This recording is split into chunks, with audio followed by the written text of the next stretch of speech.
Welcome back to my channel, Adnan Askar. So today we are going to continue the same lectures of mathematics.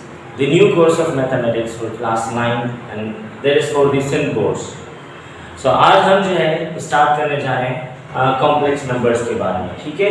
तो last time हमने mention किया था rational numbers and सब के बारे में हमने डिस्कस कर लिया था पूरा, ठीक है। तो today we have the complex numbers. Complex numbers की स्टार्टिंग से पहले हम कुछ एग्जांपल्स पढ़ लेते हैं। फॉर एग्जांपल अगर हमारे पास है वैल्यू 4 और अगर हम इसको अंडर रूट कर देते हैं, ठीक है, तो इसका जो स्क्वायर रूट होता है वो आता है 2 4 हो जाता है, ठीक है। लेकिन अगर हमारे पास नंबर हो -4 तो इसका आंसर क्या आएगा? जब हम इसके फैक्टर्स लेंगे the factors becomes -2 and multiplied by -2, ठीक है। अच्छा 2 मल्टीप्लाइड बाय 2। अब क्या हो जाता है, ये जो इनका पेयर है ये तो बाहर निकल आता है, 2 आ गया बाहर, लेकिन इस अंडर रूट में ये माइनस रह जाती है, ठीक है, यानी कि -1 remains back in the under root. अब इस माइनस अंडर रूट का कोई भी वैल्यू नहीं होता। जितने भी हमने नंबर सिस्टम पढ़े, चाहे वो हमारे इंटीजर्स हों, उसमें हमने नेगेटिव नंबर्स भी पढ़े थे, होल नंबर्स हों, नेचुरल नंबर्स हों, रेशनल हो, किसी भी नंबर में अंडर रूट के अंदर माइनस का वैल्यू नहीं आ रहा था, ठीक है। तो जब भी माइनस आ जाए अंडर रूट में, अगर वो हल नहीं हो रहा होता तो यहाँ पे हम एक नया अल्फाज इंट्रोड्यूस करवाते हैं जिसका नाम होता है आयोटा, ठीक है। I stands for iota. ये जो आयोटा है इसका वैल्यू होता है मैथमेटिक्स में -1 और अंडर रूट। जब हम इसको थोड़ा सा और सॉल्व करते हैं तो iota square becomes -1। So remember वो नंबर्स जिनमें ये इमेजिनरी नंबर मौजूद हो, यानी कि आयोटा मौजूद हो, इट मींस कि अंडर रूट के अंदर माइनस मौजूद होता है, तो ऐसे नंबर्स को हम कहते हैं इमेजिनरी नंबर्स, ठीक है। यानी कि इमेजिनरी नंबर्स को हम डिफाइन कर सकते हैं like the numbers including iota, और we can say the numbers including under root -1, ठीक है। अब हम आ जाते हैं वापस कॉम्प्लेक्स नंबर्स पे, ठीक है। So complex numbers are always denoted by Z। Remember this is the small z। एक और हमने नंबर सिस्टम पढ़ा था जिसमें हमने पढ़ा था integers. Integers are denoted by capital Z। Remember, okay. ये जो z है ये स्मॉल z होती है, फॉर अंडरस्टैंडिंग हम यहाँ पे लिख देते हैं कि ये स्मॉल लेटर z है, ठीक है। अच्छा, कॉम्प्लेक्स नंबर की जो डेफिनेशन होती है, it is always the union of real number and imaginary number, ठीक है। तो ये जो z है इसको हम यूं लिखते हैं कि भाई a प्लस आयोटा b, यानी कि ये जो कॉम्प्लेक्स नंबर है ये पार्ट्स होता है, इसमें इसके अंदर दो पार्ट्स होते हैं, एक होता है रियल और दूसरा होता है इमेजिनरी। जो पहला नंबर होता है जिसमें आयोटा नहीं होती, इसको हम कहते हैं कि this is the real part of the complex number and this in which we have the iota, और समटाइम्स अगर आयोटा ना भी हो तो ये -√1 होता है। This part is known as the imaginary part.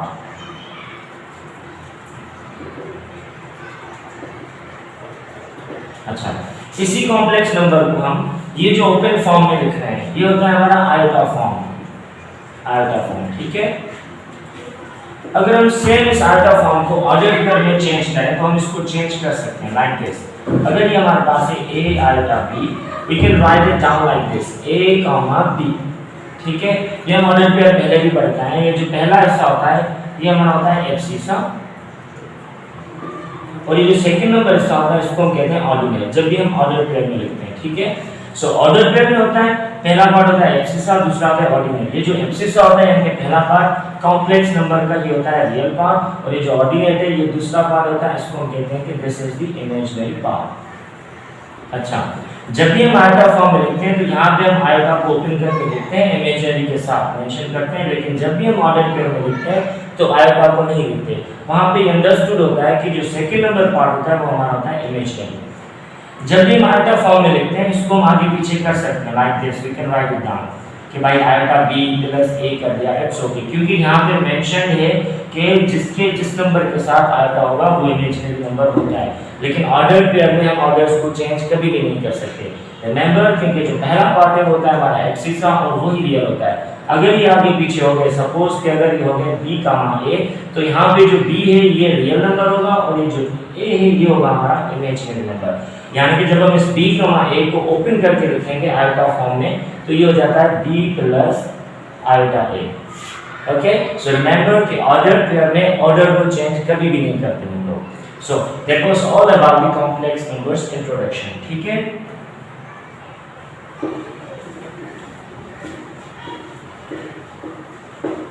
अब हम इन कॉम्प्लेक्स नंबर्स की कुछ प्रॉपर्टीज पढ़ते हैं। पहले तरह इसके चार ऑपरेशंस होंगे, plus, minus, multiplication and division. यानी कि जितने हमारे मैथमेटिक्स के चार ऑपरेशंस होते हैं, चारों के चार operations are applicable on the complex numbers. लेकिन उसको पढ़ने से पहले हमें कुछ एक्सरसाइजेस करनी पड़ती हैं। हमारे इसी बुक में एक्सरसाइज लाइक एक्सरसाइज 1.5, तो इसकी हमें प्रैक्टिस बहुत ज़्यादा करनी है। स्पेशली जो नए नए बच्चे हैं, स्टूडेंट्स आ रहे हैं, उनको प्रैक्टिस बहुत ज़्यादा करनी है ताकि उनको समझ में आ जाए कि कैसे हम आयोटा फॉर्म से ऑर्डर पेयर में जाते हैं, कैसे ऑर्डर पेयर से हम आयोटा फॉर्म में जाते हैं। तो एक एक एग्जांपल में करवाता हुआ जा रहा हूँ यहाँ पे। ठीक है, हमारा जो क्वेश्चन नंबर 1 है उसमें हमें लिखा हुआ है in number question number 1 we have to write it down इन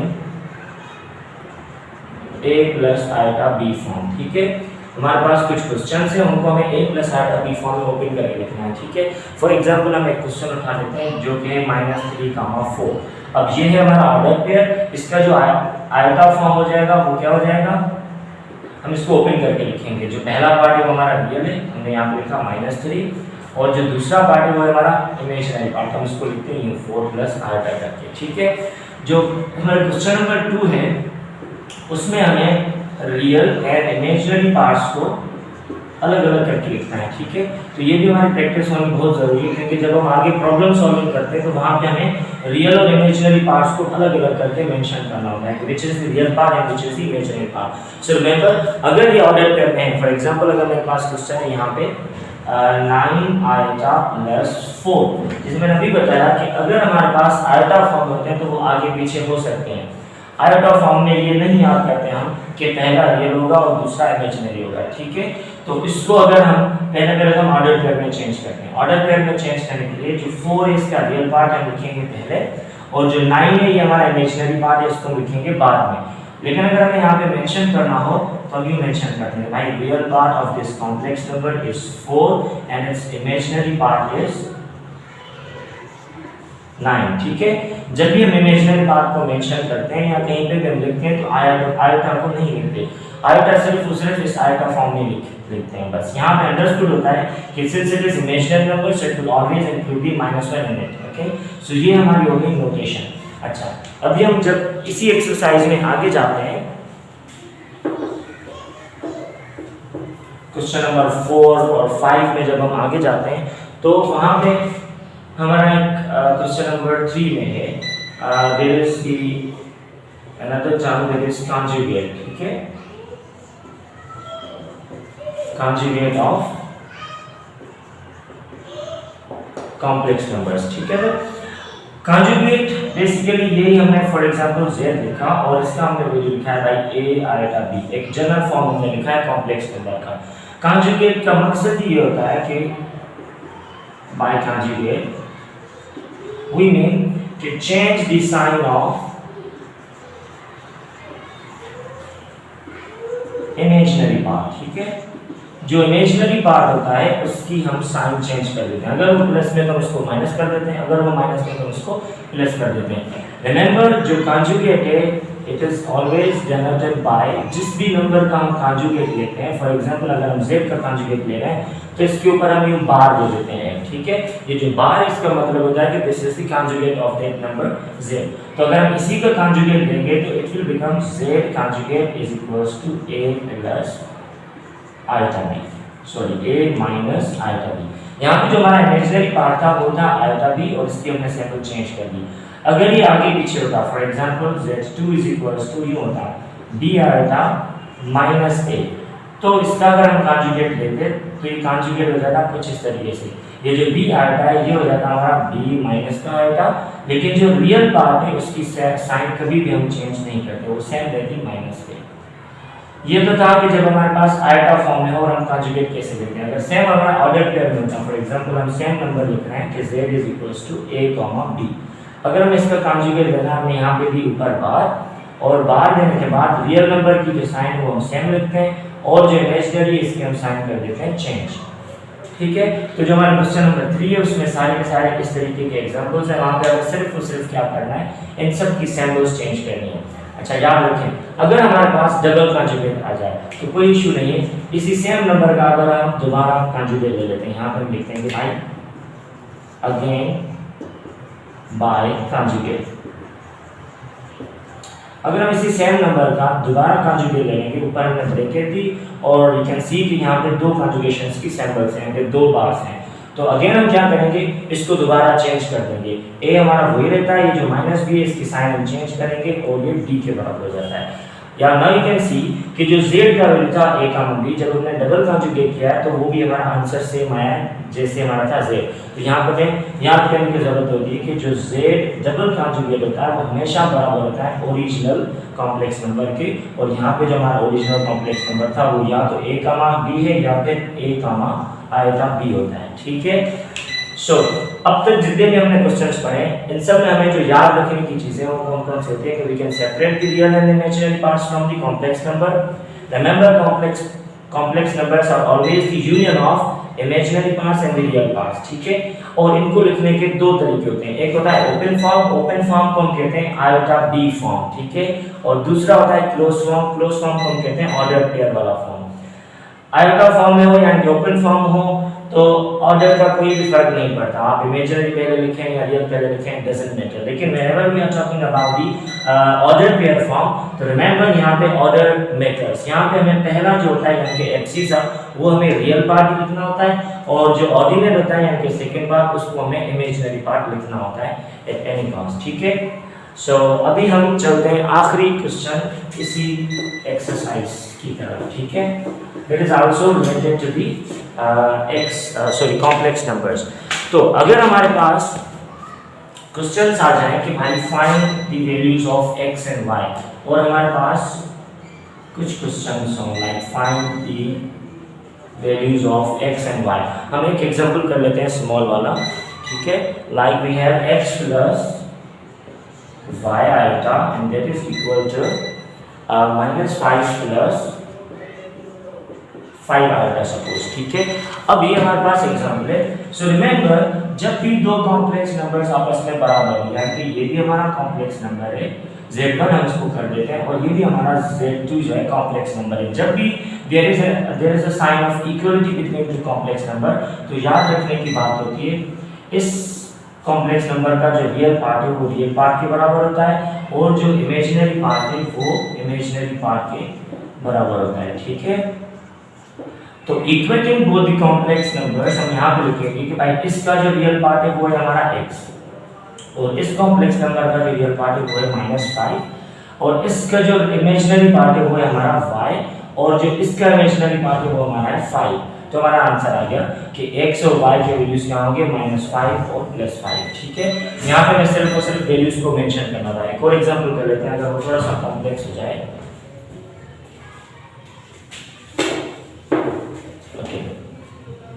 अगर हमारे पास होता है कि भाई √5/3x प्लस -3/2 √ और ये y आयोटा हो गया, और यहाँ पे लिखते हैं 2√2/9 आयोटा प्लस 6√3/√2। यहाँ पे हम देख सकते हैं कि ये जो रियल और कॉम्प्लेक्स नंबर है इस पार्ट में रियल और जो इमेजिनरी पार्ट है आगे पीछे, लेकिन डजंट मैटर, यहाँ पे हम वही रूल अप्लाई करेंगे कि भाई real is equals to real. तो इसका जो रियल पार्ट है वो हमारा है √5/3x, और जो इसका रियल पार्ट है वो ये है हमारा। ठीक है, 6√3/√2। हमने रियल पार्ट रियल के बराबर कर दिया, लेकिन क्वेश्चन हमारा है कि find the value of x। यहाँ से हम इस x को सेपरेट करेंगे। ठीक है, अच्छा फिलहाल ये भी आप इसके सामने लिख दें कि an imaginary part is equals to the imaginary part. इसका जो इमेजिनरी पार्ट है वो है हमारा -3√2 और y, और यहाँ पे जो इमेजिनरी पार्ट है वो ये वाला हिस्सा है यानी कि 2√2 डिवाइडेड बाय 9। अब यहाँ से और यहाँ से इन दोनों में से हमें x और y को सेपरेट करना है। तो रिमेंबर यहाँ पे 3 और √5 यहाँ पे मल्टीप्लाई डिवाइड में जब ये दूसरी साइड पे जाते हैं तो ये रेसिप्रोकल हो जाते हैं। हमने यहाँ पे लिखा 603 अपॉन √2, हमने मल्टीप्लिकेशन की साइन दी। 3 यहाँ पे डिनोमिनेटर में यानी कि डिवाइड में जब इधर जाएगा तो हो जाएगा न्यूमरेटर में, क्रॉस मल्टीप्लाई हो गया। और ये जो √5 है न्यूमरेटर में जब इधर आएगा तो ये डिनोमिनेटर में आ जाता है यहाँ पे, ठीक है। अब हम इनको सिर्फ सिंपलीफाई करते हैं। x ये 6 एंड 3 मल्टीप्लाई हो जाएंगे, ये हो जाएगा हमारा 18 और ये √3 हम लिखेंगे सेम अपॉन इन दोनों के ऊपर √ है तो हमने 8 ही √ दिया और इन दोनों को हम कर देते हैं multiply by multiply with each other, 5 times 10 हो जाता है, ठीक है। ये हमारा हो गया x का वैल्यू। यहाँ पे अगर हम आते हैं y को हल करेंगे, y को भी हम सेम हल करेंगे जब हम बराबर भी 2 दिया और हमने दिया 9। यहाँ पे जो ये √2 है ये नीचे, यहाँ पे आएगा तो ये ऊपर आ जाएगा और ये माइनस की साइन भी इधर शिफ्ट हो जाती है और ये 3 मल्टीप्लाई में इधर आएगा तो ये डिवाइड हो जाएगा। जब हम इनको हल करेंगे तो it will become like this, ये 2 हमने लिखा और हमने ब्रैकेट दी और ये माइनस में हमने बाहर मेंशन कर दी, ठीक है। √2 and √2 becomes 2 and divided by 9 times 3 is 27 हो जाता है।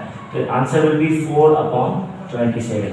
ये वाला जो आंसर है हमारा ये ओके, लेकिन यहाँ पे जो नेक्स्ट का वैल्यू यहाँ पे डिनोमिनेटर में √ आ गया। Remember whenever you have √ in the denominator और imaginary number in the denominator तो इसको हमें खत्म करना होगा by taking the rationalize. So हम इसका रेशनलाइज ले लेते हैं यानी कि √8 के साथ मल्टीप्लाई भी किया और हमने डिवाइड भी कर दिया। So the x will become, हमने यहाँ पे लिखा √8 और इसके अंदर लिखेंगे ये दोनों आपस में मल्टीप्लाई हो जाएंगे, ये हो जाएगा √30 एंड डिवाइडेड बाय √10 और √10 होता है हमारा 10, ठीक है। अब अगर हम के ऊपर टेबल्स लग रही है तो we can just separate them, आराम से 2 की टेबल लग जाएगी। ये हो जाएगा हमारा 9/5 और √10 लिखते हैं 30। तो ये हमारा है x का वैल्यू और ये हमारा है y का वैल्यू, ठीक है। So that was all about the exercise 1.5 जिसमें हमने मुख्तलिफ क्वेश्चंस पढ़े कि कैसे हम रियल और इमेजिनरी पार्ट्स को सेपरेट करते हैं और कितने तरीकों के साथ हम इमेजिनरी नंबर्स को यानी कॉम्प्लेक्स नंबर्स को लिख सकते हैं और उसके बाद कैसे दो कॉम्प्लेक्स नंबर्स को हम इक्वेट करवा के x और y के वैल्यूज फाइंड आउट कर सकते हैं, ठीक है। सो आई होप ये सब समझ में आ गए होंगे। जितने भी बाकी प्रॉब्लम्स हैं रिमेनिंग वो सब के सब इसी तरीके से होंगे। So if you have any question regarding the other questions of this exercise, you can put that question in my comment box. So for till the next lecture, Khuda Hafiz and Allah.